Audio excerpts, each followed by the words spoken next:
Radio साथी 98.6 megahertz आवाज विश्वासको रेडियो साथी।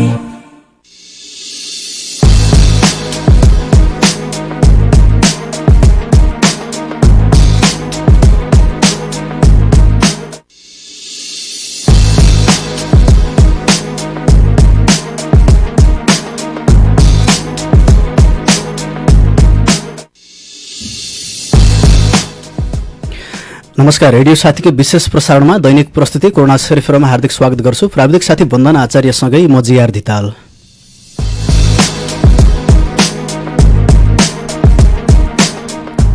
कोरोना भाइरस कोभिड-19बाट बच्न अपनाउनु पर्ने पर्याप्त सावधानी र सचेतना केन्द्रित कार्यक्रम कोरोना सेरिफेरमा हामी महामारीको रूपमा विश्वभर फैलिएको कोरोना भाइरस, यसले निम्ति आएको सङ्कट र यसको रोकथाममा केन्द्रित रहेर हामी कुराकानी गर्ने गर्छौँ। आज पनि हामीसँग महत्त्वपूर्ण कुराकानीहरू रहेका छन्। सबैभन्दा पहिले यहाँलाई कोरोना भाइरस कोभिड-19सँग सम्बन्धित विश्वको केही तथ्याङ्क अनि नेपालको तथ्याङ्कहरू प्रस्तुत गर्न चाहन्छु।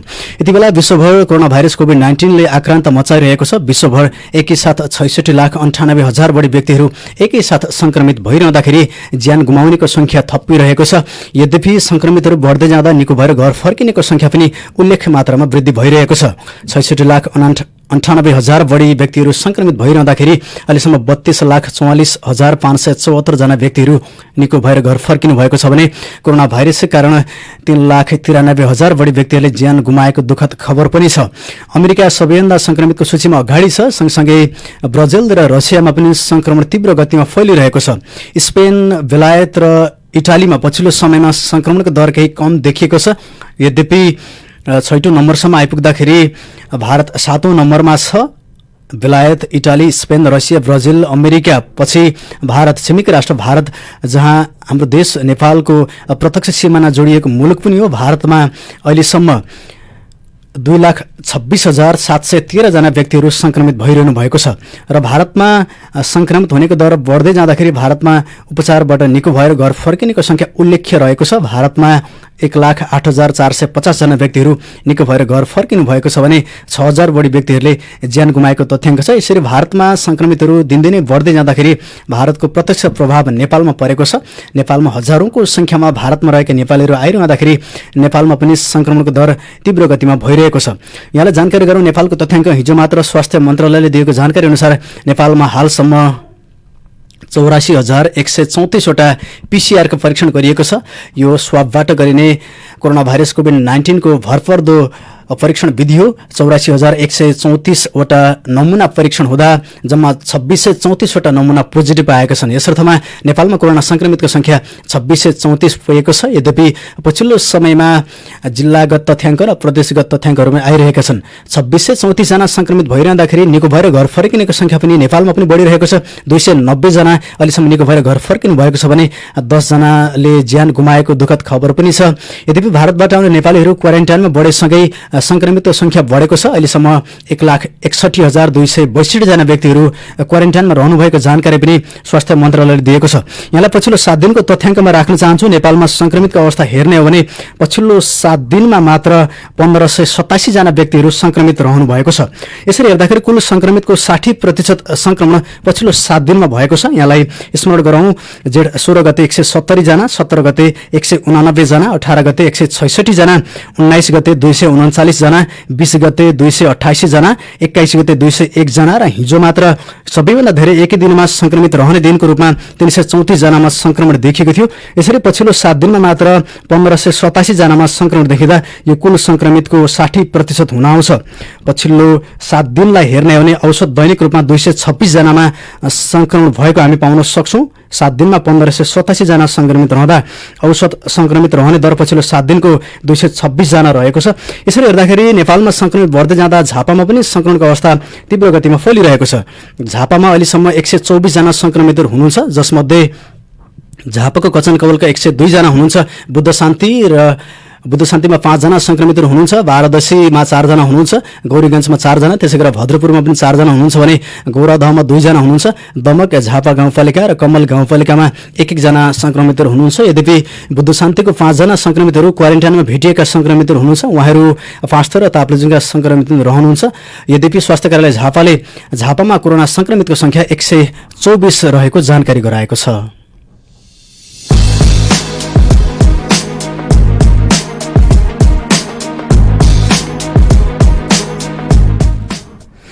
यहाँलाई पुनः जानकारी गरौँ 124 जना संक्रमितहरूमध्ये 26 जना निको भएर झापामा मात्र घर फर्किनु भएको छ। कार्यक्रम कोरोना सेरोफेरोमा आज हामी महत्त्वपूर्ण बहस गर्दैछौँ। विशेष गरेर कार्यक्रम कोरोना सेरोफेरोमा हामी समसामयिक विषयवस्तुलाई पनि जोड दिने गर्छौँ। कार्यक्रम कोरोना सेरोफेरोको आजको भागमा हामी शिक्षा केन्द्रित बहस गर्दैछौँ। विशेष गरेर पछिल्लो समयमा वैकल्पिक माध्यमबाट सिकाइ सहजीकरण गर्नुपर्छ भन्ने आवाजहरू आइरहेका छन् र नेपाल सरकारको शिक्षा विज्ञान तथा प्रविधि मन्त्रालयद्वारा नै जारी निर्देशन गरिएको छ, सूचना प्रकाशित गरिएको छ। अब वैकल्पिक माध्यमबाट सिकाइ सहजीकरण गर्नुपर्छ भनेर यो सूचनाहरू बाहिरिएका छन् र सम्पूर्ण निकायलाई चाहिँ सोही अनुसारको जानकारी भएको छ। र यहाँलाई जानकारी गरौँ, हिजो मात्र मेचीनगर नगरपालिकाले पनि वैकल्पिक प्रणालीबाट अब सिकाइ सहजीकरण गर्नुपर्छ भनेर सूचना गरेको छ र विभिन्न विद्यालयलाई परिपत्र पनि गरेको छ। आज हामी यसै विषयमा वैकल्पिक माध्यमबाट गरिने सिकाइ सहजीकरण, यसको अपरिहार्यता र चुनौती विषय कुराकानी गर्दैछौँ। हामीसँग कुराकानीका लागि मेचीनगर शिक्षा शाखा प्रमुख उपसचिव होमनाथ भण्डारी जोडिनु हुनेछ। सँगसँगै शिक्षा क्षेत्रमा आबद्ध अन्य शैक्षिक व्यक्तित्वहरू पनि जोडिने हुनेछ। हामी प्रयास गर्नेछौँ उहाँहरूसँग सम्पर्क स्थापित गर्ने। कार्यक्रमको दौरानमा यहाँहरूले पक्कै पनि थाहा पाइहाल्नुहुन्छ। आज हामी वैकल्पिक माध्यमबाट गर्ने सिकाइ सहजीकरणको यो कस्तो हुनसक्छ, यसमा के कस्ता चुनौतीहरू हुन सक्छन् भन्ने विषयमा केन्द्रित रहेर हामी कुराकानी गर्नेछौँ। सबैभन्दा पहिला हामी मेचीनगर शिक्षा शाखा प्रमुख उपसचिव होमनाथ भण्डारीसँग जोडिनेछौँ। विशेष गरेर पछिल्लो समयमा केही दुविधाहरू पनि आइरहेका छन्। यद्यपि अब लामो समयदेखि विद्यालय बन्द हुँदा वैकल्पिक प्रणालीबाट गरिने सिकाइ सहजीकरणको विकल्प छैन भन्ने आवाजहरू पनि आइरहेका छन्। यसै विषयमा हामी बहसको लागि कुराकानी गर्नको लागि हामी मेचीनगर शिक्षा शाखा प्रमुख उपसचिव होमनाथ भण्डारीसँग जोडिएका छौँ। होमनाथ सर, यहाँलाई स्वागत छ रेडियो साथीमा। हजुर, धन्यवाद सर। सबैभन्दा पहिला जानकारी गराइदिनुहोस्, यो वैकल्पिक माध्यमबाट गरिने सिकाइ सहजीकरण कस्तो हुन्छ, यसमा केही दुविधाहरू पनि छन्। अलिकति दुविधा चिर्ने गरी यहाँहरूको अभिव्यक्ति म आशा गर्छु सर यति बेला। वैकल्पिक भनेको कस्तो भने अब हाम्रो नियमित पठन पाठनको प्रक्रिया भनेको त विद्यालयमा 10:04 को घेराबन्दीमा 45 मिनटको पिरियडको परिवेशमा शिक्षकका हुने, विद्यार्थीले चाहिँ क्लासमा अनुशासित भएर पढ्ने भन्ने जुन हाम्रो पहिलेदेखि चलिआएको विद्यालय शिक्षा छ नि, त्योदेखि बाहेकको शिक्षा जस्तो टेलिफोनद्वारा चाहिँ विद्यार्थीले सिकेको छ कि छैन, अब अरू अनलाइन मिडियाबाट चाहिँ विद्यार्थीले सिकाइलाई चाहिँ प्राप्त गरेर त्यसलाई चाहिँ इन्करेज गरेर त्यसलाई फिडब्याकहरू दिएर अब अहिले खास गरी यो कोभिडको सङ्क्रमणमा परेर घरमै बसेका बालबालिकाहरूलाई चाहिँ एउटा मनोसामाजिक परामर्शको हिसाब किताबले उनीहरूमा भएको अन्यललाई हटाउनको लागि अब मिडियाको तर्फबाट यी चाहिँ सञ्चारका यी साधनहरू रेडियो एफएमको माध्यमबाट, टेलिभिजनको माध्यमबाट बालबालिकाहरूको पढाइलाई निरन्तरता दिने जुन एउटा प्रक्रिया छ त्यसलाई चाहिँ वैकल्पिक सिकाइ सहजीकरण प्रक्रिया भनेर अहिले त्यसरी व्याख्या गरेको पाइन्छ। अब प्रत्यक्ष रूपमा समुदायसँग जोडिनका लागि, समुदायमा रहेका बालबालिकासँग जोडिनका लागि चाहिँ अन्य गतिविधिहरू कस्ता रहन सक्छन् सर? अन्य गतिविधिहरू अब अहिले खास गरी शिक्षा विज्ञान तथा प्रविधि मन्त्रालय सिंहदरबारबाट चाहिँ एउटा वैकल्पिक शिक्षाको सहजीकरण प्रक्रिया सम्बन्धी निर्देशिका 2077 भनेर जारी गरेको छ होइन। त्यसले चाहिँ खास गरी विद्यार्थीहरूलाई 5वटा क्षेत्रमा विभाजन गरेको छ। विद्यार्थीको अवस्था पहिचान गर्न त्यसरी खोजेको छ। त्यसो गर्दाखेरि चाहिँ त्यसले के भन्छ भने कुनै पनि यो विद्युतीय मिडिया नभएको चाहिँ विद्यार्थीहरूलाई कसरी सपोर्ट गर्ने, अनि विद्युतीय मिडियाको अब सबैभन्दा सजिलो साधन रेडियो एफएमको पहुँचभित्र परेका विद्यार्थीहरूलाई कसरी सहजीकरण गर्ने, अब टेलिभिजनसम्म घरमा भएको परिवारको बच्चालाई कसरी सपोर्ट गर्ने, अनि जस्तो कम्प्युटरहरू भएको परिवारको बच्चालाई कसरी सपोर्ट गर्ने। कम्प्युटर मात्रै होइन, कम्प्युटर स्मार्ट टिभी पनि भएको र त्यसमा चाहिँ इन्टरनेट कनेक्टिभिटी पनि भएको बच्चा। आखिर हाम्रा बालबालिका त यी सबै क्याटेगोरीमा हाम्रा टोटल विद्यार्थीलाई चाहिँ हामी यसरी यसमा विभाजन गर्न पनि सक्छौँ होइन। अभिभावकको आय स्रोत, हाम्रो सामाजिक परिवेश, अरू आर्थिक सामाजिक गतिविधिको हिसाबले यसरी विभाजन गर्न सक्छौँ। त्यो अनुसार चाहिँ बच्चाको अवस्था पहिचान गरेर कुन बच्चालाई यो 5वटा क्याटेगोरीमध्ये केबाट उसलाई सहजीकरण गर्नुपर्ने हुन्छ त्यो अपनाएर गर्न चाहिँ अहिले मन्त्रालयले त्यसरी निर्देश गरेको अवस्था हो। जस्तो विद्यालयमा चाहिँ विद्यार्थीहरूको कक्षा एकिन गरेर अभिलेख राख्ने अनि पाठ्यपुस्तकसम्म उपलब्ध गराउने भन्ने कुरा पनि सूचनामा पाइएको छ। यसरी चाहिँ अब पाठ्यपुस्तक उपलब्ध गराउनको लागि विद्यार्थीहरू अथवा अभिभावकहरूलाई स्कुलसम्म बोलाउने वातावरण हुन्छ कि अथवा शिक्षकहरूले त्यो समन्वय गर्ने हो कि कस्तो रहन्छ सर? अब यसमा चाहिँ के हुन्छ भनेदेखि अब अभिभावकलाई विद्यार्थीलाई अब स्कुलमा बोलाउँदाखेरि चाहिँ सामाजिक दूरी कायम नहुने अवस्था हुँदाखेरि चाहिँ स्कुलमै बोलाउनु पर्छ भन्ने छैन। अनि स्कुलमा बोलाउँदाखेरि पनि टोटल स्कुलको विद्यार्थीहरूलाई एकैचोटि बोलाउने पनि होइन। तपाईँको चाहिँ प्रावि निमावि मावि गर्न सकिन्छ। प्राविको चाहिँ धेरै विद्यार्थी छन् भने अब कक्षागत गर्न सकिन्छ। त्यो एउटा शिक्षकहरू भेलाउने भनेको शिक्षकहरूलाई चाहिँ त्यसको लागि चाहिँ कार्य विभाजन गरेर जिम्मेवारी दिने अनि उहाँले चाहिँ गाउँ टोलमा लगेर अब अहिले त आमा समूहहरू पनि गठन भएको छ होइन। त आमा समूहको माध्यमबाट टोलमा गएर पनि बाँड्न सकिन्छ। होइन थोरै र हाम्रो सामाजिक दूरी अहिले लकडाउनको जुन एउटा मापदण्ड छ त्यसलाई मेन्टेन गरेर चाहिँ स्कुलमा बोलाउँदाखेरि पनि सकिन्छ भन्यो भने कुनै स्कुलले अब हाम्रो क्वारेन्टाइन नभएको अवस्थामा चाहिँ स्कुलसम्म बोलाएर किताब डिस्ट्रिब्युसन गरेर सामाजिक दूरी कायम गरेर गर्दाखेरि त के फरक पर्छ त्यसमा। अनि त्यो चाहिँ अभिले कायम गर्ने भनेको कति विद्यार्थीहरूले पाठ्यपुस्तक बुझेनन्, कतिले लान बाँकी छ, अब पाठ्यपुस्तक नपुग्ने भयो भने कति खरिद गर्नुपर्छ भन्ने बुझ्नलाई पनि अभिले कायम गर्ने भनेको। जस्तो अब यो सामुदायिक विद्यालयहरूमा चाहिँ ठुलो धेरै विद्यालयहरूमा क्वारेन्टाइन रहेर चाहिँ त्यहाँ अहिले विद्यालयमा जाने अवस्था पनि छैन भन्ने पनि छन्। यस्तो अवस्थामा कसरी समन्वय गर्न सकिन्छ अथवा यसको लागि चाहिँ नगरपालिकाले कुनै समन्वय गर्ने किसिमको वातावरण छ कि कस्तो अवस्था रहन सक्ला सर? होइन अब समन्वय त हामीले सकेसम्म बढीभन्दा बढी सबैलाई समन्वय गर्छौँ नै, सहजीकरण गर्छौँ होइन, त्यसमा त आपत्ति नै भएन। अब अहिले चाहिँ क्वारेन्टाइन भएका विद्यालयको हकमा चाहिँ विद्यार्थीलाई स्कुलमा बोलाउने होइन, शिक्षकहरू चाहिँ स्कुलको नजिकमा पुगेर अथवा चाहिँ स्कुल पाठ्यपुस्तकहरू ल्याएर कहीँ स्टोरेज गरेको ठाउँबाट चाहिँ त्यहीबाट उठाएर उतै टोलमा आमासम्म परिचालन गरेर पनि बाँड्न सकिहाल्छ नि। स्कुलमा ल्याउँदा मात्रै विद्यार्थीले अहिले पाठ्यपुस्तक चाहिँ नयाँ पाठ्यपुस्तक विद्यार्थीको हातमा पर्यो भने उसले एउटा उत्साह फिल गर्छ कि उसमा चाहिँ एउटा उत्साह भरिन्छ। उत्साह भरिसकेपछि उसले सिक्न सक्ने कुराहरू जस्तो गणित विज्ञान जस्ता त्यसभित्रका थ्योरिटिकल कुराहरू उसले चाहिँ गर्न सक्दैन होला होइन, तर अरू सामाजिक विषय भयो, नेपाली भाषा भयो, अङ्ग्रेजी भाषा भयो, स्वास्थ्य जनसङ्ख्या वातावरण भयो, यस्ता विषयहरू चाहिँ उसले चाहिँ आफ्ना दाजु दिदीहरूबाट पनि सिक्न सक्छ। आफै पनि सानो क्लासकोदेखि बाहेक अरू माथिल्लो क्लासको विद्यार्थीले आफै पढेर पनि त्यसमा चाहिँ धेरै कुराहरू आर्जन गर्न सक्छ र पुस्तक पाएपछि उसमा चाहिँ एउटा चाहिँ सकारात्मक एउटा सन्देश जान्छ।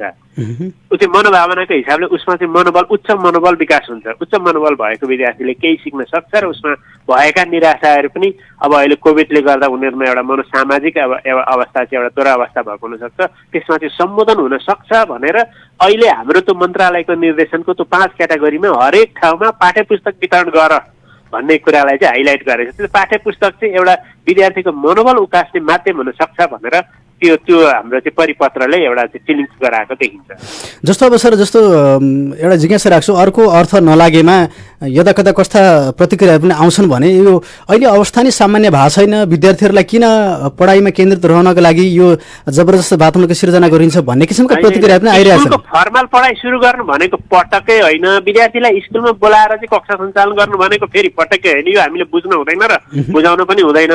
तर घरमै बसेका विद्यार्थीहरूलाई पनि त हामीले चाहिँ एउटा पढाइको निरन्तरताको लागि अब एउटा चाहिँ वैकल्पिक उपाय रहेछ नि। आखिरी अब यो मन्त्रालयले परिपत्र गर्नु भनेको त केही मनोवैज्ञानिकहरूसँग, केही शिक्षाविदहरूसँग, केही शिक्षाका चाहिँ प्रोफेसनल मान्छेहरूसँग बुझेर नै गरेको होला। र अहिले हामीले चाहिँ जति पनि अलिकति महासङ्घसँग अलिकति प्याप्सनैकोसँग पनि अब अरू शिक्षाप्रति चाहिँ चासो राख्ने मान्छेहरूसँग चाहिँ यसो बुझ्दाखेरि पनि यो उपाय हुनसक्छ। अलिकति 100% हिजोको फर्मल एजुकेसन जस्तो 10 चारको घेराबन्दीमा रहेको शिक्षा जस्तो नभए तापनि यसले अहिले अन्यलमा रहेका विद्यार्थीहरूलाई चाहिँ अलिकति सकारात्मक सन्देश भर्ने काम गर्छ।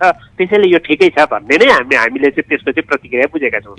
जस्तो अब विशेष गरेर यो स्थानीय स्तरमा चाहिँ अब नगरपालिकाले अथवा शिक्षा शाखाले चाहिँ यहाँको स्थानीय स्तरमा उपलब्ध भएको स्रोत र साधनलाई कसरी परिचालन गर्ने अनि यहाँ मेचीनगरमा अरू सम्भावनाको कुरा के रहन्छन् भन्ने विषयमा चाहिँ आम रूपमा बहस गरिएन, छलफल गरिएन भन्ने कुराहरू पनि आइरहेका छन्। यो मन्त्रालयको सर्कुलर मात्र जारी गरियो भन्ने कुरालाई चाहिँ सर के भन्नुहुन्छ तपाईँ? होइन, अब यस्तो हो, यो सामान्य काम सुरुवात गरेको हो होइन। सामान्य काम सुरुवात गरेको पनि के भने मन्त्रालयले गरेको परिपत्र स्कुलसम्म पुर्याउने त हाम्रो नगरपालिकाको शिक्षा शाखाको कर्तव्य हो नि त होइन। मन्त्रालयले गर्यो, हामी चाहिँ चुप लाएर बस्यौँ भन्दाखेरि हामीले चाहिँ के गर्यौँ त भन्ने देखाउने कुरा पनि त हुँदैन नि त। त्यसो हुँदाखेरि मन्त्रालय हाम्रो तालुक निकाय हो। मन्त्रालयले गरेको नीति निर्देशनहरू एउटा चाहिँ विद्यालयसम्म पुर्याउने, विद्यालयमा पुगिसकेपछि विद्यालयले विद्यार्थीसम्म पुर्याउने, त यो त हाम्रो त श्रृङ्खला हिजो पनि चलिआएको, आज पनि चलिआएको। त्यसमा हामीले त नयाँ काम त गरेकै होइन नि त। अब त्यसका सम्भावना रहन्छन् कि रहँदैन सर? जस्तो अझ प्रभावकारी रूपमा कसरी लाने भन्ने किसिमका होइन। अब भोलिका दिनमा चाहिँ अब यसलाई अझै प्रभावकारी हिसाब किताबले चलाउने, शिक्षाका अरू कामहरू पनि गर्ने, जहाँ रोकिएका जस्तो चाहिँ अब एसीको चाहिँ रोकिएको जाँच, 11-12को रोकिएको जाँचहरू कसरी गर्ने भन्ने बारेमा पनि मैले चाहिँ यसो अरू पालिकाहरूमा र माथिल्लो निकायहरूमा चाहिँ सम्पर्क गर्दाखेरि यसमा पनि केही सोचाइ भइरहेछ, केही बहसहरू भइरहेको छ।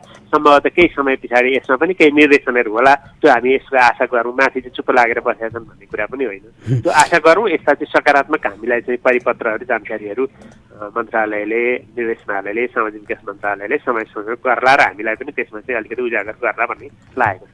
सर, अब यो अवस्थामा चाहिँ विशेष गरेर अब यो असार 1 गतेदेखि जसरी वैकल्पिक विधिबाट अन्य सिकाइ सहजीकरण गर्ने भन्ने कुरा आइरहँदाखेरि चाहिँ अब असार 1 गतेदेखि पछाडि र अहिले रहेका विद्यार्थीहरूको अवस्थामा चाहिँ, शैक्षिक अवस्थामा, उनीहरूको व्यवहारको अवस्थामा चाहिँ कस्तो परिवर्तन आउला के भन्न सकिन्छ सर? होइन, अहिलेको भन्दा केही परिवर्तन त एउटा सकारात्मक बाटोमा उनीहरू चाहिँ पाठ्यपुस्तक प्राप्त गरेको अवस्था हुन्छ नि त। अब असार 1 गतेदेखि हामीले त त्यसमा पनि बल गरेको हो नि त। विद्यार्थीको हातमा नयाँ पाठ्यपुस्तक पाइसकेपछि होइन, अब नयाँ पाठ्यपुस्तक त यता हाम्रो गभर्मेन्ट स्कुलको सामुदायिक विद्यालयको नयाँ पाठ्यपुस्तक दिने पोलिसी नै छ हरेक विद्यार्थीलाई चाहिँ 1 देखि 10 सम्मको। अब यता बोर्डिङ स्कुललाई पनि के गरेको छ भने प्रकाशन चेन्ज नगरिकन, अब प्रकाशन चेन्ज नगर्नु भनेको विद्यार्थी र अभिभावकले मार्का नपरोस् भन्ने हिसाबले त्यो पनि हामीले सामान्यतया त्यो पनि समन्वय गरेका छौँ होइन। विभिन्न भेटघाटमा चाहिँ हामीले त्यो कुराहरू उठाएर चाहिँ त्यसलाई यसरी सहजीकरण गरौँ, जसले चाहिँ अभिभावकलाई पनि अहिले लकडाउनको बन्दाबन्दीको अवस्थामा चाहिँ उनीहरूलाई अलिकति आर्थिक हिसाब किताबले पनि त्यसमा बचावट गर्न सकिन्छ भन्ने हिसाबले यो त छलफल त भएकै कुरा हो नि सर। ठिक छ। जस्तो सर, अब वैकल्पिक विधिबाट शिक्षण सुरु गरिरहँदाखेरि चाहिँ अनलाइन क्लासेसहरू चलाउने अथवा अन्य विषयवस्तुहरू जोड्ने, शिक्षण सामग्रीहरू चाहिँ विद्यार्थी बिचमा पुर्याउने भन्ने कुराहरू पनि जोडिरहेका छन्। यसलाई चाहिँ अझ प्रभावकारी ढङ्गमा कसरी सञ्चालन गर्न सकेला अथवा यसको सम्भाव्यता कति रहन सक्छ? अहिले हामीले सुरु गरेको एउटा पाठ्यपुस्तक वितरणबाट हामी सुरु गर्छौँ होइन। अहिले सुरु गरिएको अवस्था यति हो। अब भोलि चाहिँ त्यहाँ अघि मैले 5वटा क्याटेगोरीको कुरो गरेँ नि, विद्यार्थीलाई चाहिँ त्यो कुराको लागि चाहिँ मन्त्रालयसँग हामीसँग उपलब्ध स्रोत साधनहरू गरेर होइन, त्यसमा त अब अहिले त जम्मा पाठ्यपुस्तक दिने अनि मेचीनगरको हकमा चाहिँ अरू पालिकाहरूभन्दा अलिकति 1 कदम अगाडि पनि देख्छु म चाहिँ। किनभने रेडियोबाट केही सम्बोधन त गरिएको छ नि त, हजुरको रेडियोबाट केही सम्बोधन गरिएको छ। त्यसो हुँदाखेरि हामी अलिकति गर्नुपर्ने काममा हाम्रो उत्साहमा कमी आएको छैन। भोलिका दिनमा यसलाई अझै परिष्कृत गर्दै, अझै व्यापक बनाउँदै अरू पनि सपोर्ट गर्ने केही त्यस्ता साधनहरू हुन सक्छन् भने तिमीलाई उपयोग गर्ने त छलफल गर्दै, समन्वय गर्दै, सहजीकरण गर्दै अगाडि जाने कुरा त भइ नै हाल्छ। भनेपछि यसबाट हामी के बुझ्न सक्छौँ भने अब यो कोभिड-19ले चाहिँ जसरी महामारी निम्ताएको छ, अब बिस्तारै यो शिक्षा क्षेत्रमा परेको असरलाई कम गर्नको लागि केही प्रयासहरू गरिनुपर्छ भन्ने एउटा सुरुवात हो भन्न सकिन्छ यसलाई, होइन सर? अवश्य सर। अब यो निजी विद्यालयहरूमा चाहिँ कता भर्नाहरूको कुराहरू पनि सुनिन्छ, यद्यपि औपचारिक रूपमा त्यस्तो तथ्यहरू त आएको छैन। अब यो भर्ना अभियान सञ्चालन गर्ने कुरामा चाहिँ कस्तो छ, निर्देशन कस्तो छ अथवा विद्यालयहरूले यसलाई? अहिले अब यस्तो, हामीले पनि भर्ना अभियान सञ्चालन गर्नुपर्छ भनेर भनेकै छैन, नगरपालिकाको तहबाट पनि भनेको छैन, मन्त्रालयको तहबाट, प्रदेश र सङ्घीय सरकारको तहबाट पनि विद्यार्थी भर्ना अहिले गर्नु हुँदैन भन्ने नै छ। किनभने वैशाख 22 गतेको परिपत्र मन्त्रालयको छ, त्यो सबैलाई त्यो जानकारी भएकै हुनुपर्छ होइन, मन्त्रालयको वेबसाइटमा राखेकै छ। त्यसो गर्दाखेरि अहिले विद्यार्थी भर्ना गर्ने कुराहरू त्यो अहिले भनेकै छैन, त्यो नभनिकन गर्न हुँदैन। सर, अन्त्यमा रेडियो सुन्ने श्रोताहरू, विशेष गरेर विद्यार्थी भाइ बहिनीहरू अनि शिक्षा क्षेत्रमा लाग्नुहुने व्यक्तित्वहरू, अभिभावकहरूलाई चाहिँ शिक्षा क्षेत्रमा लामो समय लाग्नु भएको व्यक्तित्वको हिसाबले चाहिँ के सल्लाह सुझाव दिन चाहनुहुन्छ?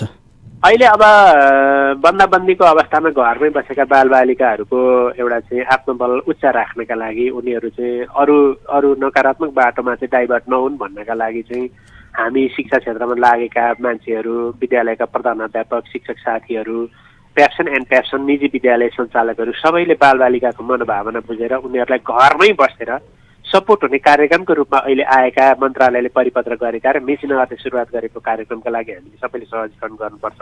हामीले एउटा चाहिँ उत्प्रेरकको भूमिकामा रहनुपर्छ र मन्त्रालयको परिपत्रलाई पनि अभिभावकलाई पनि विद्यार्थीको लागि उत्प्रेरक हुने भनेर भनेको छ। अहिले विद्यार्थी भर्ना गर्ने र विद्यालयमा चाहिँ कक्षा सञ्चालन गर्ने कसैले गरे भनेकै छैन र गर्न हुँदैन, त्यो कुरा मैले स्पष्ट पार्न चाहन्छु। र अहिले खास गरी विद्यार्थीलाई चाहिँ अरू अन्य नहोस् यो सङ्क्रमणको उसमा अनेक सोचाइहरू आउन सक्छ। त्यो नकारात्मक सोचाइलाई ठ्याक्कै डाइभर्ट गरेर हामी सकारात्मक र भोलिका लागि अलिकति चाहिँ सकारात्मक बाटोमा लाग्न सकोस् बालबालिकाहरू, हाम्रो प्रयत्न त्यसका लागि होस् भन्ने कुरामा हामीले सबै एका राख्नुपर्छ र यही कुरामा चाहिँ सम्बद्ध सरकार पक्षमा हार्दिक अनुरोध पनि गर्दछु। हुन्छ सर, समय दिनुभयो, आफ्नो धारणा प्रस्तुत गर्नुभयो, यहाँलाई धेरै धन्यवाद दिन चाहन्छु। रेडियो साथीले मलाई पनि आफ्ना धारणाहरू राख्ने मौका दिनुभएकोमा रेडियो साथी परिवार र सम्पूर्ण सरकार पक्षहरूमा म हार्दिक धन्यवाद ज्ञापन गर्न चाहन्छु। हुन्छ सर। आदरणीय श्रोता, यति बेला हामीसँग मेचीनगर शिक्षा शाखा प्रमुख उपसचिव भवनाथ भण्डारी जोडिनु भएको थियो। विशेष गरेर पछिल्लो समयमा सरकारले वैकल्पिक माध्यमबाट शिक्षण अब सहजीकरण गर्नुपर्छ भनेर योजना ल्याइरहँदाखेरि मेचीनगरले पनि सोही अनुसारको निर्देशन गरेको छ, विभिन्न विद्यालयहरूलाई जानकारी गराएको छ, परिपत्र गरेको छ। अब असार 1 गतेबाट चाहिँ शिक्षण सिकाइ क्रियाकलापलाई अझ सहजीकरण गर्नुपर्छ। अब बालबालिकाहरू घरमै रहेका बेला पनि अब उनीहरूले घरमै बसेर कसरी पढ्न सक्छन्, पाठ्यपुस्तक उपलब्ध गराउनदेखि लिएर सिकाइ सहजीकरण गर्नुपर्छ भन्ने विषयमा परिपत्र गरेको छ र विभिन्न बुँदाहरू उल्लेख गरेको छ। विद्यार्थीहरूलाई चाहिँ इन्टरनेटको पहुँचमा नभएकाहरूलाई चाहिँ विभिन्न माध्यमबाट सिकाइ सहजीकरण गर्नुपर्छ भन्ने किसिमका कुराहरूलाई सहजीकरण गर्नका लागि यो निर्देशनै जारी गरिसकेको अवस्था छ। हामीसँग यति बेला प्याप्सन मेचीनगर अध्यक्ष डम्बर रुचाल जोडिनु भएको छ। डम्बर सर, यहाँलाई स्वागत छ रेडियो साथीमा। धन्यवाद सर। हिजो मात्र मेचीनगर शिक्षा शाखा मार्फत जारी भएको सूचना पक्कै पनि यहाँले हेर्नुभयो, पाउनुभयो होइन? ओहो सर, के छ सर, अब असार 1 गतेबाट यो सिकाइलाई सहजीकरण गर्नको लागि चाहिँ कस्तो अभियान रहन्छ प्याप्सनको, यहाँको धारणा के छ? होइन, अब कस्तो छ भने म योभन्दा थोरै अलिकति पछाडि फर्केर यो पोइन्टमा आइपुग्छु। म त्यो अनुमति चाहन्छु पहिला चाहिँ। ठिक छ सर। तो जहिले पनि अब हामीले भन्दै गरेको कुरा चाहिँ के हो भने व्यवस्थापनमा बढी फोकस गरेका छौँ। हरेक शैक्षिक गतिविधिलाई व्यवस्थापन चाहिँ अलिकति चुस्त दुरुस्त रूपमा अलि ऱ्यापिड तरिकाले गर्नुपर्छ भन्दै आएकै हो हामीले पहिलेदेखि पनि। जस्तै अलिकति उदाहरणको लागि के भन्नु भने अब अन्तर्राष्ट्रिय उडानहरू चाहिँ तत्काल बन्द गरेर, सीमा क्षेत्रहरू तत्काल चाहिँ बन्द गरेर आन्तरिक लकडाउनलाई हतार नगरिकन एसई विद्यार्थीहरूको परीक्षा सम्पन्न गर्नुपर्छ भनेर हामीले पहिलेदेखि कुरा गर्दै आएका थियौँ। त्यो चाहिँ तत्काल भएन, प्राथमिकताको आधारमा त्यो चाहिँ त्यतिखेर कमजोरी भएर अहिले एसईका विद्यार्थीहरूलाई अत्यन्त ठुलो मनोवैज्ञानिक असर परिरहेको अवस्था अहिले पनि छ। अब यसरी चाहिँ यस्ता किसिमका व्यवस्थापनहरू चाहिँ अब अहिले पनि त्यो देखा पर्दछ। अहिले जुन ढङ्गबाट मन्त्रालयबाट सर्कुलर आएको छ, जसलाई शिक्षा शाखा मेचीनगरले पनि भर्खरै चाहिँ अब विभिन्न स्कुलहरूमा सङ्घ सङ्गठनहरूमा सर्कुलेट गरेको अवस्था छ, त्यो हामीले हेऱ्यौँ। अब यो एक किसिमले सकारात्मक छ। अब यो प्राविधिक रूपमा विभिन्न विभागले, शिक्षा शाखाका तहगत विभागहरूले सर्कुलेट गर्नुपर्ने उसको प्राविधिक दायित्व हो। तर अलिकति यो पनि हामीलाई के लाग्दैछ भने यसका विकल्पहरू अझै अलिकति फराकिलो ढङ्गबाट चाहिँ ल्याउनुपर्छ। यो चाहिँ एउटा फर्मालिटीको लागि मात्रै हुन सक्छ भन्ने हाम्रो बुझाइ छ। अब जे जति भए पनि आयो, यो सर्कुलेसन आएको छ, यसले अलिकति सहजीकरण गर्न खोजेको छ। अब यसको दायरा अलिकति बढाउन खोज्दाखेरि नगर सरकारले, नगर शिक्षा शाखाले, शिक्षा मन्त्रालयले यसलाई कुन दृष्टिकोणले हेर्ने हो, प्याप्सनको अलिकति बढी फरक धारणा छ। प्याप्सनको हिजो पनि कुराकानी हामीले गरेका छौँ। अलिकति फराकिलो बनाएर लैजाउँ, यसका अरू बढी विकल्पहरू चाहिँ छन्, त्यसलाई चाहिँ अथेन्टिक रूपमा त्यसलाई चाहिँ प्रयोग गर्न कोसिस गरौँ भनेर हामीले कुरा गर्दैछौँ। कस्ता हुन सक्छन् सर त्यस्ता कार्यक्रमहरू चाहिँ जानकारी गराइदिनुहोस् न। जस्तो के छ भने नि, अब जिया सर, जस्तै अब रेडियो साथी मार्फत मेचीनगरमा हामीले जुन किसिमको सुरुवात गऱ्यौँ, यो एउटा वैकल्पिक थियो। यसको पहुँच सबैतिर पुगेको छ या छैन त्यसको हामीले रिसर्च पनि गरिराखेका छौँ। टेलिभिजन मार्फत प्रसारण हुँदै आएका कतिपय क्लासेसहरू पनि प्रभावकारी भइरहेको हामीले बुझिरहेका छैनौँ। विद्यार्थीहरू टेलिभिजनको अगाडि बसिरहेका छैनन्। अब त्यो अवस्था छ। अन्य तपाईँको चाहिँ अनलाइन पनि त्यति प्रभावकारी भइरहेको छैन, हामीले त्यो देखिरहेका छौँ। अब हामीले भन्न खोजेको कुरा चाहिँ के हो भने अगाडिदेखि नै अब यो विभिन्न जोनहरू अब यो संक्रमणका जोनहरूलाई अध्ययन गरेर सहज ठाउँहरूमा त्यही किसिमको मोडलहरू प्रयोग गर्ने, असहज ठाउँहरूमा त्यही किसिमले मोडलहरू प्रयोग गर्ने भन्ने गरी छलफल चलाउनुपर्छ भनेका थियौँ। जस्तै तपाईँको क्लस्टर क्लासेसका कुराहरू, सेन्टर क्लासेसका कुराहरू, पुस्तक वितरण गरिसकेर चाहिँ सेन्टर क्लासेसहरू चलाउने हो कि मेन पावरहरूलाई चाहिँ त्यो क्लस्टर क्लासेसमा पठाउने हो कि, त्यो पनि मैले भनेको अलिकति अब जोनल एरियाहरूलाई चाहिँ हेरेर पठाउनुपर्छ, त्यो मोडलमा जानुपर्छ एउटा। अर्को चाहिँ के हो भने अघि सरले मैले सुन्दै थिएँ नगर शिक्षा शाखा अधिकृत हाम्रा आदरणीय सर होमनाथ भण्डारीज्यूले पनि अन्य मोडलहरूको विषयमा पनि भन्दै हुनुहुन्थ्यो। जस्तो पुस्तक वितरणको विषयमा चाहिँ फिजिकल चाहिँ डिस्टेन्स मेन्टेन गरेर पुस्तक वितरण स्कुलमा पनि बोलाएर गर्न सकिन्छ, केही क्लासेसहरू क्लास वाइज अथवा तहगत रूपमा बोलाउन सकिन्छ भन्दै हुनुहुन्थ्यो। म एकदम त्यसमा सहमत, सरले बडो राम्रो कुरा गरिदिनु भएको छ। त्यही ढङ्गबाट त्यही मोडलमा विभिन्न सिफ्टमा चाहिँ क्लास 19 को एउटा सिफ्ट गर्ने हो कि, जोड बिजोड प्रणालीबाट चाहिँ विद्यार्थीहरूलाई बोलाउने हो कि, अब चाहिँ अलिकति थोरै चाहिँ औपचारिक ढङ्गबाट पनि अन्य विभिन्न कार्यविधिहरू बनाएर, सुरक्षाका कार्यविधिहरू बनाएर सिकाइ प्रक्रियाहरू अवलम्बन गर्नुपर्छ भन्ने हाम्रो मोडल हो। सर यस्तो छ नि सर, अब पछिल्लो समयमा संक्रमण बढिरहेको छ, हाम्रो पूर्वी सीमा नाकामा त जोखिमको अवस्थामा नै छ। यो अवस्थामा प्रत्यक्ष विद्यार्थीहरूसँग जोडिने कुराहरू, भिडभाड गर्ने कुराहरूमा त यो निजी विद्यालयले अलिकति हतारो गरिरहेका छन् कि भन्ने कुराहरू पनि आलोचनात्मक रूपमा पनि आइरहेका छन् सर। हो यो सही हो, अलिकति त्यही भएर पनि हामीले पहिला यसलाई वैधानिकता प्राप्त गर्नुपर्छ, छलफल गर्नुपर्छ, यसका व्यवस्थापन पक्षहरूलाई एउटा चाहिँ ढुक्क रहने गरीको कार्यविधिहरू बनाउनुपर्छ भनेर सार्वजनिक रूपमा हामीले बाहिर कसैलाई आह्वान गरेको विषय होइन। पहिला चाहिँ नगर शिक्षा शाखा छ, नगर सरकार छ, स्टेक होल्डरहरू एनप्याप्सन होइन महासङ्घ छ, त्यहाँ हामी बसेर चाहिँ कुराकानी गरौँ भनेर पहिला चाहिँ मैले फेरि पनि अघि सुरुमै मैले भनेको थिएँ व्यवस्थापन पक्षलाई चाहिँ ढुक्क रहने गरीको बनाउन सक्यो भने एकदमै अहिले चाहिँ एकदम आतिने किसिमको पनि होइन। जोनल एरियाहरू अघि मैले भनिहालेँ, रेड जोनका एरियाहरू हुन सक्छन्, त्यस पछाडि ग्रिन जोनका एरियाहरू हुन सक्छन्। त्यो जोनका आधारमा जहाँ जति खतरा छ त्यो खतरा भएको ठाउँमा ल टेलिभिजनबाटै जाउँ, त्यहाँनिर चाहिँ विद्यार्थीहरूलाई चाहिँ सूचना दिउँ, अनलाइनबाट जाउँ, जहाँ जहाँ सम्भव छ रेडियो मार्फत जाउँ, त्यो ठिक छ।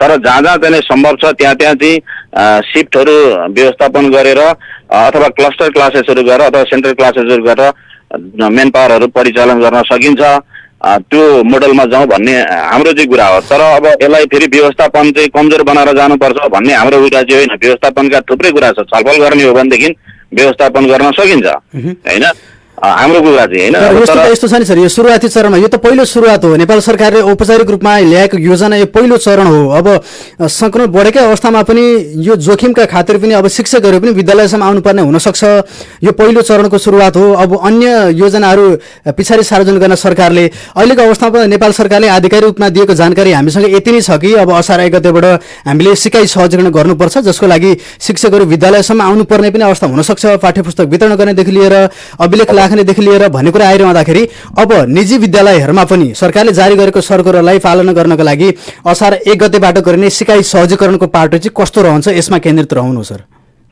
अब यस्तो छ, असार 1 गतेदेखि हामीले पहिला त त्यही नै हो। अहिले यसले एउटा खोकुलो के बनाइदिएको छ भने विभिन्न टोलमा अथवा सेन्टरमा गएर विद्यार्थीहरूलाई सहजीकरण गर्न सकिन्छ, अलिकति एउटा सुरक्षा अप्नाएर भन्ने अलिकति त्यसलाई चाहिँ बाटो खुल्ला गरेको छ यसले।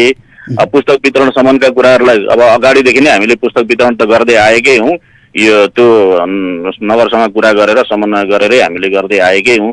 अब ढिलै भए पनि यो चाहिँ आएको छ एउटा परिपत्र, यसले खुल्ला गरेको यति मात्रै हो कि अब विद्यार्थीहरूलाई एउटा टेलिफोन मार्फत अथवा अन्य कुनै चाहिँ माध्यम मार्फत चाहिँ यसो के छ कसो छ भनेर चाहिँ बुझौँ, इन्करेज गरौँ भन्ने किसिमको चाहिँ मात्रै बाटो खुल्ला गरेको छ। यो पर्याप्त हुन्छ भन्ने हामीलाई लाग्दैन होइन। त्यसमा हामीले 1 गतेदेखि अब के गर्नुपर्छ होला भन्ने लागेको छ भने एउटा यसले एउटा वैधानिकता त प्राप्त गर्नै पर्छ हाम्रा मोडलहरूमा। हाम्रो विचार चाहिँ के छ भनेदेखि अब केन्द्रदेखि नै हामीलाई एक किसिमको हामी पनि अब सम्पर्कमै छौँ, मन्त्रालयमा पनि जो छलफल भइरहेकै छ, केन्द्रीय सङ्गठन अब प्याप्सन एनप्याप्सन पनि बसिरहेको अवस्था छ, अभिभावक सङ्घहरू सबै बसेर चाहिँ एउटा नयाँ मोडलमा जानुपर्छ भनेर छलफल भइरहेकै अवस्था छ। सम्म त हामीले अहिले यही भनेकै कुराहरू, क्लस्टरका कुराहरू, सेन्ट्रल क्लासेसका कुराहरू, स्टेसन क्लासेसका कुराहरू, अनलाइन पनि जोड्ने, रेडियो पनि जोड्ने, टेलिभिजन पनि जोड्ने, अनि अरू यो मैले अघि कुरा गरेको शिफ्टका विभिन्न शिफ्ट अथवा जोडबिजोड का दिनहरू यी सबै कुराहरू चाहिँ छलफल गरेर यसलाई वैधानिकता प्राप्त गरेर मात्रै यसलाई लागू गर्नुपर्छ भन्ने मानसिकतामै हो हामीले हतार गरेको भन्ने होइन हैन। त्यसले गर्दाखेरि मलाई के विश्वास छ भनेदेखि छिटोभन्दा छिटो यो परिपत्रको साथसाथमै विभिन्न तहमा नगरपालिकामा गाउँपालिकामा यो चाहिँ छलफल चल्छ। नयाँ मोडलबाट जाने गरी चाहिँ माथिबाट पनि सर्कुलेसन आउँछ भन्ने मैले विश्वास गरेको छु। अब अहिले जे जति छ यो सर्कुलेसनले जति बाटो खुल्ला गरेको छ यसैलाई आधार मानेर के नयाँ मोडलहरू चाहिँ हामी अब स्कुल तहमा पनि अहिले बनाउँदैछौँ। जस्तै एसाइनमेन्टहरू चाहिँ स्कुलमा तयार गरेर टाइप गरेर हप्ता दिनका लागि टोलमा पुर्याइदिने। अघि मैले चाहिँ अब कतिपय स्कुलहरूमा आमा समूहहरू गठन गरेका छन्। हामीले पनि अब विभिन्न क्याचमेन्ट एरियामा हाम्रा चाहिँ अभिभावकहरूको चाहिँ एउटा टोल छ त्यता प्राइभेटपट्टि पनि, त्यहाँनिर लगेर चाहिँ बुझाइदिने। शिक्षक जुन एरियामा हुनुहुन्छ त्यो एरियामा शिक्षकले एसाइनमेन्टहरू बोकेर लगेर हप्ता दिनसम्मको चाहिँ एक्टिभिटिजहरू दिने अनि फेरि कलेक्सन गरेर त्यसलाई चाहिँ चेक गरिदिने अनि फेरि फिडब्याक दिने। यस्ता कामहरू चाहिँ अब अलि अगाडिदेखि नै के स्कुलहरूमा चल्दै आएकै छन् अनौपचारिक रूपमा पनि। अब यस्ता मोडेलहरू चाहिँ प्रयोग गर्नुपर्छ भनेर हामी 1 गतेदेखि चाहिँ त्यो लागू गर्छौँ। हामी त्यो तयारीमा जुटिरहेका छौँ। त्यसका लागि एकपल्ट नगर सरकारसँग पनि हामी समन्वय चाहिँ गर्छौँ भन्ने हामीले प्याप्सन एन्ड प्याप्सनले कुराकानी चलाइरहेका छौँ। ठिक छ, सम्बन्धित सरकारवाला निकायले यसमा पक्कै पनि ध्यान दिला र बाल मनोविज्ञान अनुसारको योजनाहरू ल्याउला भन्ने हामी अपेक्षा पनि गर्छौँ र ल्याइरहेको अवस्था पनि छ। अब यसबिचमा चाहिँ अन्त्यमा यहाँसँग एउटा जिज्ञासा राख्छु। निजी विद्यालयको एउटा सङ्गठनको नेतृत्वकर्ताको हिसाबले चाहिँ विशेष गरी यो भर्ना अभियानका कुराहरू आउने गर्छन् निजी विद्यालयहरूमा अपुष्ट रूपमा अनि लुकुछिपी रूपमा चाहिँ भर्ना चलाइरहेको छ भन्ने कुराहरू पनि आइरहन्छन्। अब यो पक्षलाई चाहिँ निजी विद्यालयहरूले अहिले कसरी हेरिरहेको अवस्था छ, कसरी नियमन गर्दै हुनुहुन्छ सर? जिआर सर, अब यसको कुरा चाहिँ के हो भने हामीले प्याप्सन एन्ड प्याप्सनले एकपल्ट त संयुक्त बैठक पनि बस्यौँ र नगर सरकारलाई प्रतिबद्धता पनि जनायौँ। केन्द्रदेखि नै हाम्रो सर्कुलेसन के छ भने भर्ना अभियान पटक्कै चलाउनै हुँदैन, भर्ना गर्नै हुँदैन।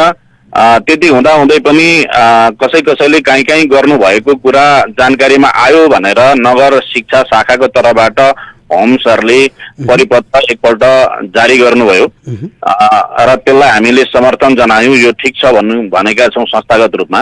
अब यो कसैले काहीँ कतै गर्दै हुनुहुन्छ भने त्यो पटक्कै मिल्दैन। यसलाई नगर सरकारकै तर्फबाट नगर शिक्षा शाखाकै तर्फबाट हामीसँग समन्वय गर्दै अनुगमन गर्नुपर्छ, नियमन गर्नुपर्छ भन्छौँ। यसमा हामी सहमत छौँ होइन।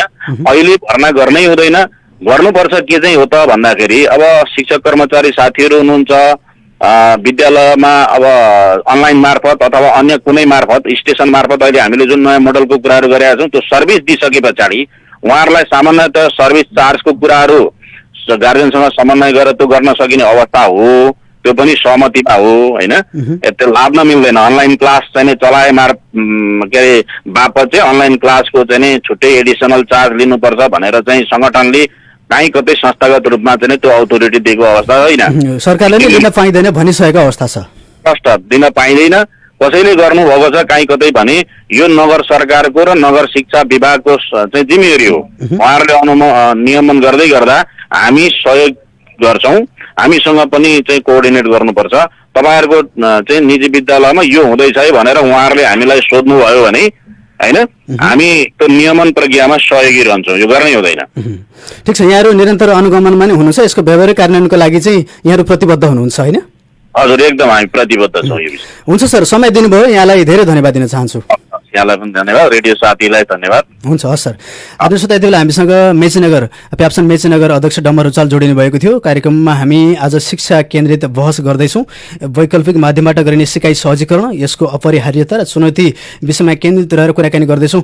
अब हामी सामुदायिक विद्यालयमा कार्यरत शिक्षासेवी व्यक्तित्व एकजना शिक्षकसँग जोडिँदैछौँ। दामोदर ढुङ्गेल हुनुहुन्छ, कविश्वरमणि मावि मेचीनगर 9 मा कार्यरत शिक्षक हुनुहुन्छ र विशेष गरेर शिक्षाको क्षेत्रमा बहस पनि गर्नुहुन्छ र विशेष गरेर यो सामुदायिक विद्यालयमा अहिलेको अवस्था के छ, जहाँ क्वारेन्टाइनको अवस्था बनाइएको छ। अब वैकल्पिक माध्यमबाट गरिने सिकाइ सहजीकरणलाई चाहिँ सामुदायिक विद्यालयहरूले जहाँ जहाँ क्वारेन्टाइन छन् विशेष गरेर अथवा विद्यार्थीहरूको पहुँच पनि सोझो रूपमा हुन सक्दैन सामुदायिक क्षेत्रमा, त्यस्ता क्षेत्रमा चाहिँ अब कसरी काम गर्न सकिन्छ, चुनौतीहरू के कस्ता छन् भन्ने विषयमा केन्द्रित रहेर हामी कुराकानी गर्दैछौँ। हामीसँग शिक्षक दामोदर ढुङ्गेल जोडिनु भएको छ। दामोदर सर, यहाँलाई स्वागत छ रेडियो साथीमा। धन्यवाद जिया सर। सबैभन्दा पहिला यो वैकल्पिक माध्यमबाट गर्ने सिकाइ सहजीकरण कुरा आइरहेको छ, यसलाई सामुदायिक विद्यालयले कसरी हेर्छ, कसरी अघि बढाउन सकिएला सर? यो वैकल्पिक माध्यमबाट शिक्षण गर्ने भन्ने कुरा चाहिँ अलिकति अब सुरुमा वैशाखतिरैबाट यसको चर्चा भएको, अलिकति विवादको रूपमा जस्तो पनि लियो यसले। तर अहिले आएर चाहिँ अब यो कोभिड-19 को प्रभाव यसरी बढ्दै जाँदाखेरि अब हामी वैकल्पिक शिक्षणमा जानै पर्छ भन्ने कुरामा अब धेरै मानिसहरू कन्भिन्स भइसकेका छन्। अब यसलाई कसरी प्रयोग गर्ने भन्ने कुरामा चाहिँ के छ भने यसको विकल्प चाहिँ एउटा मात्रै हुँदैन, धेरै हुन्छ विकल्प। हाम्रो भौगोलिक अवस्था, त्यस पछाडि हामी कहाँ सुविधा भएको सूचना प्रविधि, त्यस पछाडि हाम्रा बालबालिकाहरूको त्यसमा पहुँच जस्ता कुराहरूले यसमा प्रभाव पार्छ। त्यस कारणले यसका विकल्पहरू चाहिँ धेरै हुन्छन्। जस्तो हामी कहाँ पहिलेदेखि चलेको भनेको रेडियो शिक्षा हो, त्यस पछाडि टेलिभिजन, त्यस पछाडि इन्टरनेटको माध्यमबाट अनलाइन कक्षाहरू, लाइभ कक्षा पनि हुन्छ र अर्को भर्चुअल कक्षा पनि हुन्छ। त्यसपछि अब हामीले नयाँ अर्को एउटा पनि यसै पालिबाट सुरु गर्नुपर्ने देखिँदैछ, त्यो भनेको चाहिँ कम्युनिटी लर्निङ, कम्युनिटी टिचिङ पनि अब हामीले प्रयोग गर्नुपर्छ भन्ने कुरालाई चाहिँ अब हामीले बहसका रूपमा या प्रयोग गर्दै जानुपर्छ भन्ने लाग्छ मलाई। कुरा चाहिँ के हो भने एउटा मात्रै विकल्प होइन, विकल्प धेरै प्रयोग गर्नुपर्छ। यसमा आफ्नो आवश्यकता अनुसार, परिस्थिति अनुसार, सन्दर्भ अनुसार यसका धेरै विकल्प प्रयोग गर्नुपर्छ भन्ने हो। अहिले हामीले विद्यालयहरूमा रेडियो साथी मार्फत रेडियो स्कुल कार्यक्रम प्रयोग गरेका छौँ। यो प्रभावकारी हुँदै आएको छ। नानीहरूले थाहा पाउँदैछन्, अभिभावकहरूले थाहा पाउँदैछन्, जोडिँदैछन्। केही पालिकाहरू भनेको मिक्स नभएका अलिक टाढाका, जस्तो हिजो मात्रै पनि मलाई यो रोम गाउँपालिकाको कोलुङतिरबाट चाहिँ एकजना सरले फोन गर्नुभएको अनि मैले उहाँलाई चाहिँ 98.6 मेगाहर्ज सर्च गर्न सक, अब कस्तो छ त्यहाँको फ्रिक्वेन्सी चेक गर्नुहोस् भन्ने मैले। यसले अब हामीलाई तान्दै यसको विस्तार हुँदै गएर हामीलाई वैकल्पिक शिक्षालाई प्रयोग गर्नै पर्ने ठाउँमा पुर्याउनु छ भन्ने चाहिँ मैले बुझेको छु सर। जस्तो अब यो वैकल्पिक माध्यमबाट गर्ने सिकाइ सहजीकरण चाहिँ यो संस्थागत विद्यालयहरूमा चाहिँ अलि प्रभावकारी हुन्छ, सामुदायिकमा कम हुन्छ भन्ने मानिसको बुझाइ पनि छ, अथवा सामुदायिक विद्यालयमा चाहिँ यो प्रभावकारी ढङ्गमा शिक्षण सिकाइले अघि बढाउनका लागि चाहिँ त्यहाँ केही समस्याहरू छन् भन्ने किसिमका यो कुराहरू पनि आउँछन्। यसमा चाहिँ तपाईँ के भन्नुहुन्छ? अब यो सामुदायिक विद्यालयमा चाहिँ थप चुनौतीको रूपमा यो रहन्छ कि रहँदैन?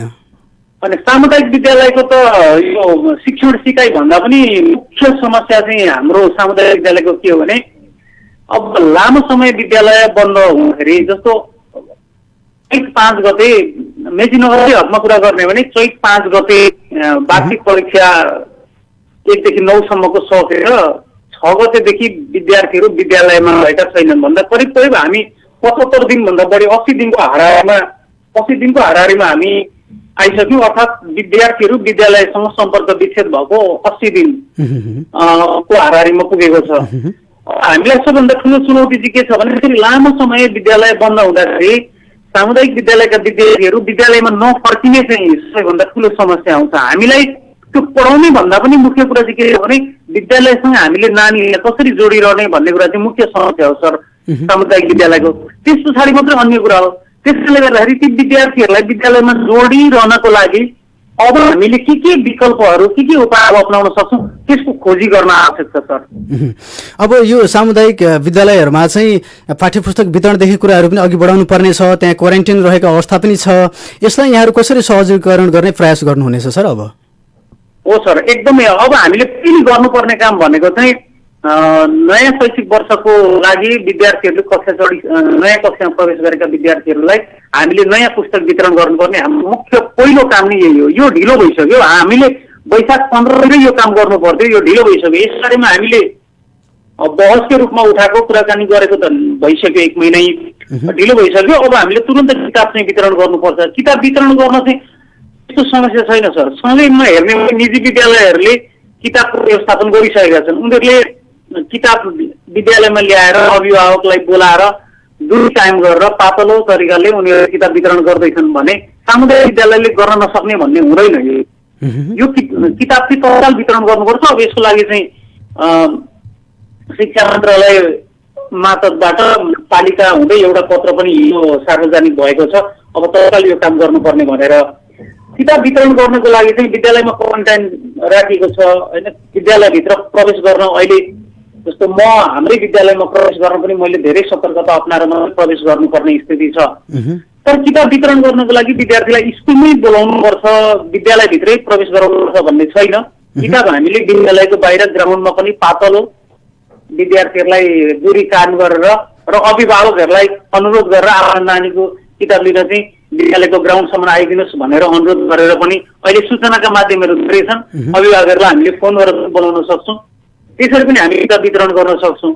अब धादिङको एउटा विद्यालयले आफ्नो स्कुल बस प्रयोग गरेर समुदायमा आफ्ना विद्यार्थीहरू रहेको क्षेत्रमा पुस्तक वितरण कार्यक्रम पनि चलायो। अब यसले के देखिन्छ भने यस्तो सङ्कटको बेलामा हामीले नयाँ नयाँ प्रयोगहरू गर्नुपर्छ, हामी सृजनशील बन्नुपर्छ, उपायहरू खोजी गर्नुपर्छ। हामी कहाँ पनि सिटी रिक्सा अटो जस्ता साधनहरूलाई किताब हालेर हामी समुदायमै पुर्याउन सक्छौँ। हामीले अलिकति इच्छा शक्ति चाहिँ राख्नु पर्यो, हामी क्रिएटिभ बन्नु पर्यो, उपायहरू अप्नाउनु पर्यो भन्ने कुरा हो। गर्न नसकिने होइन, किताब मात्रै विद्यार्थीको हातमा पुग्यो भने पनि त्यो विद्यार्थीलाई विद्यालयसँग त्यो किताबले जोड्छ। त्यस पछाडि अन्य कुराहरू छन्। सामुदायिक विद्यालयमा धेरै समस्याहरू छन्। लामो समय स्कुल बन्द हुँदाखेरि हाम्रा विद्यार्थी विद्यालयमा त्यसै पनि सङ्ख्या घट्दो छ भने यो कारणले हाम्रो ड्रप आउटको रेट बढ्न सक्छ, विद्यार्थीहरूले विद्यालय छोड्ने दर बढ्न सक्छ। यो ठुलो क्षति हुन्छ राज्यको लागि। शिक्षाबाट वञ्चित रहन्छन् बालबालिकाहरू, रहने सम्भावना रहन सक्छ होइन? हजुर सर, हजुर। अब यो बन्दाबन्दीको कारण चाहिँ लामो समयदेखि विद्यालय बन्द हुँदा अब शिक्षकहरू पनि अहिले घरमै रहेको अवस्था छ। विशेष गरेर निजी विद्यालयमा त थोरबो चहलपहलहरू हुने गर्छन्, सामुदायिक विद्यालयमा शिक्षकहरू घर घरमै हुनुहुन्छ भन्ने कुराहरू पनि आउने गर्छन्। अब यो अहिलेको अवस्थामा चाहिँ अब शिक्षकहरू कसरी परिचालित हुनुपर्छ होला, अथवा शिक्षकहरूले गर्ने भूमिका यहाँले अघि पनि भन्नुभयो समुदायसम्म जाने कुराहरू, समुदायमा केन्द्रित शिक्षणहरू सुरुवात गर्ने कुराको पनि यहाँले परिकल्पना गर्नुभएको छ। अब समुदायसम्म गएर शिक्षकहरूले चाहिँ कस्तो भूमिका निर्वाह गर्नुपर्छ होला अहिलेको अवस्थामा भन्ने लाग्छ सर? होइन, सामुदायिक विद्यालयका शिक्षकहरू पनि चुप लगाएर घरमै बसेका छन् भन्न मिल्दैन। सामुदायिक विद्यालयका शिक्षकहरू पनि विद्यालयका विभिन्न प्रशासनिक कामहरूदेखि लिएर विभिन्न कार्यहरूमा उहाँहरू जोडि नै रहनु भएको छ। धेरै शिक्षकहरू त अहिले अनलाइन ट्रेनिङमा पनि हुनुहुन्छ। विभिन्न शिक्षाका पेसागत सङ्घ सङ्गठनहरू, समूहहरूले अनलाइन ट्रेनिङ, आइसिटी ट्रेनिङ सञ्चालन गरिरहेका छन्, त्यसमा पनि जोडिनु भएको छ। उहाँहरूले आफ्नो सिप दक्षता विकास गरिरहनु भएको छ। यो एउटा अवसर पनि छ, यो राम्रो कुरा पनि हो। तर अब स्कुलमा कसरी जोडिने भन्ने कुरामा चाहिँ अब धेरै टाढा टाढा यो लकडाउन सुरु हुनुभन्दा अगाडि नै अब टाढा घर भएका, जिल्ला बाहिर हुनुभएका सरहरूलाई अहिले आउन त्यति सहज छैन। तर जो हामी छौँ, हामीले अब केही न केही प्रयास गर्नुपर्छ। यसको लागि पाठ्य पुस्तक वितरण गरेपछि विद्यार्थीहरूलाई स्व-अध्ययन गर्ने एउटा वातावरण निर्माण हुन्छ। त्यस पछाडि विद्यार्थीहरूको गाउँ समाज टोल छिमेकमा हामी शिक्षकहरू गएर उनीहरूलाई मुख्य कुरा त हामीले अहिले यो डर त्रासबाट, मनोवैज्ञानिक त्रासबाट विद्यार्थीहरूलाई चाहिँ निकाल्नु पर्ने ठुलो चुनौती छ। त्यस पछाडि शिक्षक र स्कुलको तर्फबाट विद्यार्थी जोडिसकेपछि विद्यार्थीमा आत्मविश्वास प्राप्त हुनेदेखि लिएर धेरै कुरा चाहिँ उसमा नियन्त्रणमा आउन सक्ने देखिन्छ। हामीका त अर्को के पनि छ त भन्दाखेरि हाम्रा विद्यार्थीहरू कक्षा सानो बाल विकासका विद्यार्थीहरूले दिवा खाजा प्राप्त गर्थे विद्यालयमा। अब यो हेलो सुन्दै हुनुहुन्छ? सुनिरहेको छु सर, सुनिरहेको छु। यो बन्दबन्दीको कारणले गर्दाखेरि विद्यालय यसरी बन्द हुँदाखेरि उनीहरूको त्यो दिवा खाजा पनि टुटेको छ। अब हो त्यो दिवा खाजा पनि टुटेको कारणले गर्दाखेरि के भयो त भन्दा उनीहरूको स्वास्थ्यमा, होइन, पौष्टिक खानामा या न्युट्रिसनको कुरामा पनि उनीहरूलाई त्यसले असर गर्छ। किनभने राज्यले दिएको कुरा पनि उनीहरूले प्राप्त गर्न सकेका छैनन्। भनेदेखि घरको हिंसामा नानीहरू पर्ने, त्यस पछाडि चाहिँ अब आर्थिक सङ्कटले परिवारमा ल्याउने सङ्कटका कारण नानीहरूको पढाइ त्यसै पनि अब बिथोलिने स्थिति छ। यस्तो बेलामा राज्यले दिने कुराहरूलाई सहज रूपमा उनीहरूसम्म पुर्याउनको लागि पनि हामीले अब कुन कुन उपाय अप्नाउन सक्छौँ भन्ने कुरा चाहिँ हरेक विद्यालयले आफ्नो स्टाफ मिटिङ, विद्यालय व्यवस्थापन समिति, शिक्षक अभिभावक सङ्घ भन्ने हुन्छ, अहिले आएर त आमा समूह भन्ने पनि छ सामुदायिक विद्यालयमा। यी सबै च्यानललाई प्रयोग गरेर आफ्ना विद्यार्थीहरू भएको समाजमा कसरी स्कुलको एक्सेस पुर्याउने, त्यहाँ विद्यालयलाई विद्यार्थीसँग कसरी जोडिरहने भन्ने कुराहरूको हरेक विद्यालयले बैठक बसेर आफ्नो अनुकूल हुने गरेको चाहिँ उपाय अप्नाउनुपर्छ। यसका चाहिँ प्रक्रियाहरू, तरिकाहरू, स्टेपहरू हरेक विद्यालयको आफ्नो आफ्नो हुन सक्छ सर। हरेक विद्यालयले यसको विकल्प निकाल्नुपर्छ।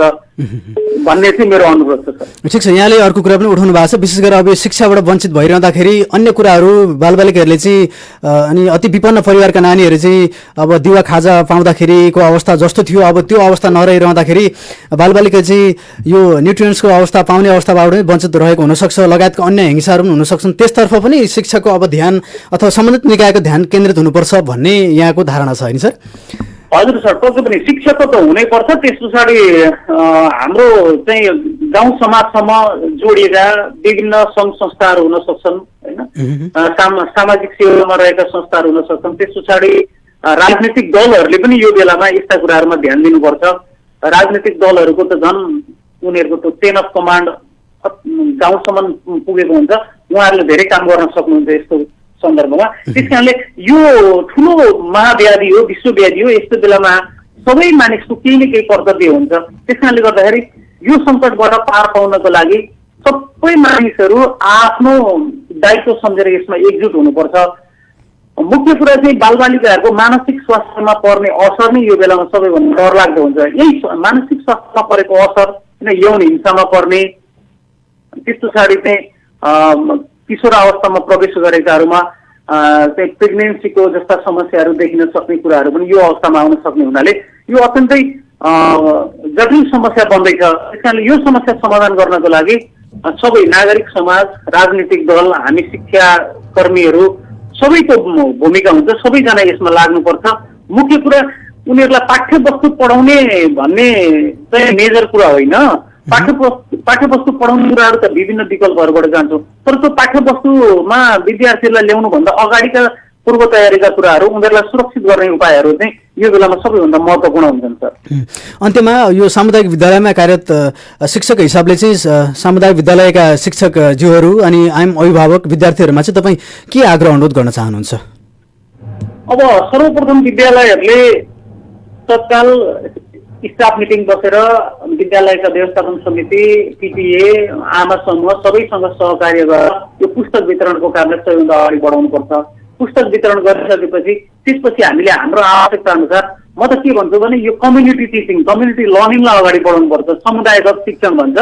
आफ्नो समुदायमा भएका नानीहरूलाई त्यही समुदायमा भएको शिक्षकले सम्भव भएसम्म उनीहरूलाई पढाइप्रति जोडिरहने, शिक्षकहरूले सम्भव भएछ भने आफ्नो समुदायमा के भने शिक्षक नै अब त्यो मोबिलाइज गरेर चाहिँ समुदायगत शिक्षण पनि गर्नुपर्छ। त्यस पछाडि यस्तो बेलामा चाहिँ के हुन्छ भने समुदायको ठुलो भूमिका हुन्छ। जस्तो म बसेको समुदायमा भएका विद्यार्थीहरूलाई मैले पठन पाठनको लागि सहयोग गर्ने, जो शिक्षक जहाँ छ उसले आफ्नो समुदायमा सुरु गर्ने, यस्ता कामहरूलाई हामीले घर घरमै पनि सुरु गर्न सक्छौँ। अनि सिनियर कक्षामा पढ्नेले जुनियर कक्षामा पढ्नेलाई सहयोग गर्ने, कलेज पढ्दै गरेको विद्यार्थीले स्कुलमा पढ्दै गरेको विद्यार्थीलाई सहयोग गर्ने, घरको ठुलो मान्छेले, ज्येष्ठ नागरिकले भनेको उमेरको हिसाबले अलिक माथिल्लो र पढाइको हिसाबले पनि माथिल्लो छ भने उसले आफ्ना घरकै नानीहरूलाई पनि पठन पाठनमा सहयोग गर्ने, यस्ता विकल्पहरू अप्नाउनुपर्छ। अब रेडियोबाट भएकै छ होइन, सकिन्छ भने अब झापा जिल्लाका पालिकाहरूले जस्तो अब मेचीनगर, बुद्ध शान्ति, भद्रपुर, तामोड, कन्काई, अर्जुनधारा जस्ता चाहिँ अब पालिकाहरूले एउटा चाहिँ आन्तरिक सहकार्य गरेर यहीँ भएको टेलिभिजन, सूर्योदय टेलिभिजनबाट पनि कक्षा सुरु गर्न सकिन्छ। त्यस्तो उपायतिर पनि अप्नाउनुपर्छ। अब हामीले होइन दमकको हिमशिखा टेलिभिजनले सुरु गरेको छ भने यसरी हामीले विभिन्न विकल्पहरूबाट जानुपर्छ भन्ने चाहिँ मेरो अनुरोध छ। अब सधैँभरि घरमा बसेर मात्रै हुँदैन, उपाय अप्नाउनुपर्छ। यसको मतलब स्कुल खोल्नै पर्छ, पढाउन थालिहाल्नुपर्छ होइन मेरो। त्योभन्दा अगाडिका हामी पूर्व तयारीमा लाग्नुपर्छ भन्ने मेरो अनुरोध छ। हुन्छ सर, समय दिनुभयो। यहाँको धारणा, आफ्नो अभिव्यक्तिको लागि धेरै धन्यवाद दिन चाहन्छु। हस्, धन्यवाद सर। रेडियो साथी लगायत तपाईँहरूको टिमलाई मेरो तर्फबाट धन्यवाद। हुन्छ सर। आदरणीय श्रोता, यति बेला हामीसँग सामुदायिक विद्यालयमा कार्यरत शिक्षक दामोदर ढुङ्गेल जोडिनु भएको थियो। विशेष गरेर यो बन्दाबन्दीको कारण विद्यालयमा परेको असर अनि नेपाल सरकारले सर्कुलर गरेको नोटिस जहाँबाट चाहिँ असार 1 गतेबाट वैकल्पिक माध्यमबाट अब शिक्षण सहजीकरण कार्यक्रम सुरु गर्नुपर्छ भन्ने विषयमा यो कुराहरू आइरहेका छन् र मेचीनगर नगरपालिका शिक्षा शाखालाई पनि सबै विद्यालयले परिपत्र गरेको अवस्थामा अब असार 1 गतेबाट गरिने वैकल्पिक माध्यमबाट गर्ने सिकाइ सहजीकरणको प्रारूप कस्तो रहन सक्छ, हाम्रो तयारी कस्तो रहन सक्छ भन्ने विषयमा केन्द्रित रहेर आज हामी कुराकानी कुराकानीमा जोडिएका थियौँ। हामीसँग कुराकानीको लागि मेचीनगर शिक्षा शाखा प्रमुख उपसचिव भूमनाथ भण्डारी जोडिनु भएको थियो। त्यस्तै प्याप्सन मेचीनगर अध्यक्ष डम्बर रुचाल र सामुदायिक विद्यालयमा कार्यरत शिक्षासेवी व्यक्तित्व शिक्षक दामोदर ढुङ्गेल प्रत्यक्ष सम्पर्कमा जोडिनु भएको थियो। उहाँले आफ्नो अभिव्यक्ति दिइसक्नु भएको छ। पक्कै पनि आम श्रोताहरूमा केही जानकारीहरू प्राप्त भयो र यहाँमा भएको दुविधालाई केही हदसम्म चिर्ने हामीले प्रयास गरेका थियौँ। कार्यक्रम सुनेर साथ दिनुहुने तपाईँ सम्पूर्ण श्रोतालाई धेरै धन्यवाद दिन चाहन्छु। हामी कार्यक्रम कोरोना सेरोफेरको अन्त्यतिर छौँ। यहाँलाई पुनः जानकारी गरौँ। नेपालमा सङ्क्रमितको सङ्ख्या दिनदिनै बढिरहँदाखेरि 2634 जनामा सङ्क्रमण देखिँदा अहिलेसम्म 290 जना निको भएर घर फर्किनु भएको छ भने 10 जनाले ज्यान गुमाएको तथ्याङ्क छ। झापामा पनि सङ्क्रमणको दर बढिरहेको छ। 124 जना सङ्क्रमितहरूमध्ये झापामा 26 जना सङ्क्रमितहरू निको भएर घर फर्किनु भएको तथ्याङ्क हामी बीचमा छ।